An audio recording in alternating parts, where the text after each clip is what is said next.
Sino namang hindi makakamiss sa mga pagkain sa probinsya, mga kailog? Kaya ngayon ay araw na naman ng linggo at wala na naman pasok si Kailog, kaya naghanap na naman tayo ng mga ating mga food trip. Samahan niyo ulit kami sa panibago naming seafood trip. Iba't ibang seafoods na niluto namin sa sariwang sampalok at mga saga na talaga namang aligihin. Have a nice day, enjoy watching, let's go! At bago nga magsimula ang ating kwento, mga kailog, ay nais ko munang batiin yung ating mga followers. Maraming salamat po sa walang sawang suporta, sa mga palaging nagbibigay ng komento at reaksyon, sa mga kaibigan at pamilya na sumusuporta dito sa page natin. Maraming salamat po. At binabati ko rin po lahat ng followers na natin nasa ibang bansa ngayon. Alam ko, inaatake kayo ng homesick at kalungkutan paminsan-minsan. Sana kahit papaano sa panonood ng ilang minutong video ko ay nakalimutan nyo panandalian ang inyong kalungkutan. Have a nice day po and enjoy watching. Ayun, pagka medyo tumatagisti sa loob, may laman niya. Pakita ko sa inyo. 1, 2,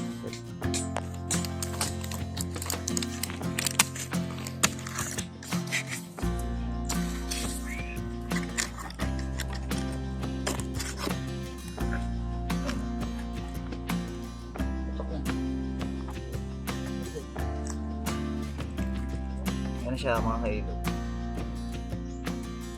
diba? Napakasarap nito, lalo na pagka-aligihin. Wala isang sipit sa alin.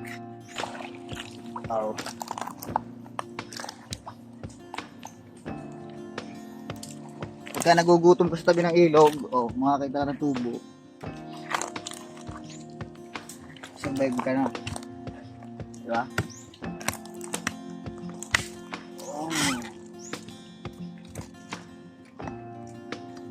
Ay, basta nga ano, timba.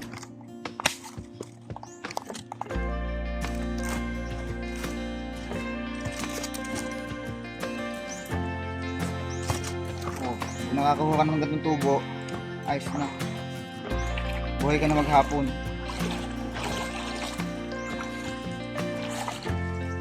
Transition. Wow po. Kakawawa naman po itong nilalang na ito. At makalipas nga ang mahigit isang oras, mga kailog, ito na yung mga nakuha natin. Hindi na natin nakuhanan ng video yung ibang kaganapan, mga kailog, dahil ang karamihan naman sa inyo ay alam na rin kung paano ito kuhanin. At din naman po sa mga bagong followers natin, kung gusto nyo mapanood kung paano talaga ito kinukuha, ay balikan nyo na lamang po yung aking mga ibang video.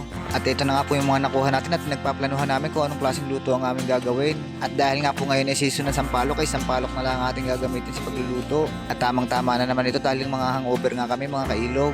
At nang malinisan nga natin yan ay agad kami nagpakulo ng tubig. At nilagyan lang natin to ng ilang sangkap, kagaya ng kamatis, sibuyas, at yun yung sariwa nating sampalok. Sabay inihulog na rin natin itong mga napanguha natin at papakuluin lamang natin ito.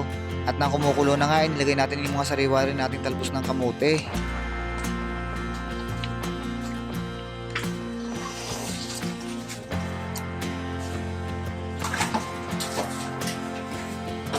Panalo! Woo!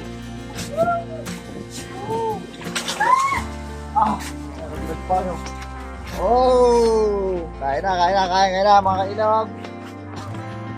Talaga namang napakasarap talaga sa probinsya. Kaya lang bukas may pasok na kami, kaya nag-ano kami ngayon, nag-enjoy. Teka dyan, kayo kono ha. Kono. Boy. Gamot sa Uber. Mga Uber na mga galing sa kapon. Kagabi. Sa Pagdibuhan.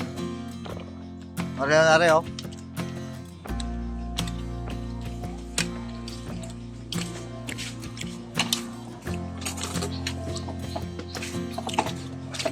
Boy, ano? Ito masarap. Sariwang sampalok.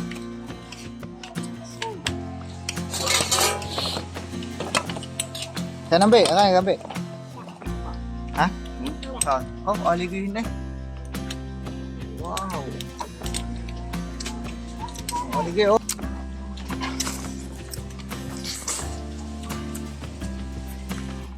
Sarap.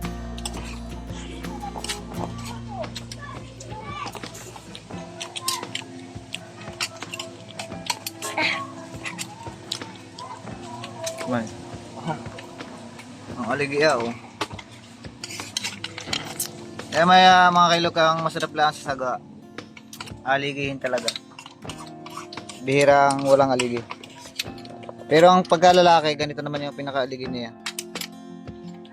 Andiyan yung lasa palit. Napakasarap nito.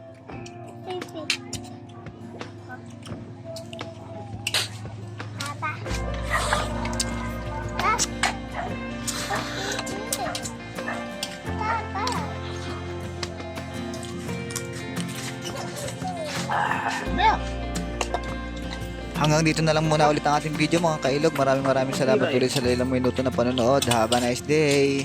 God bless you all.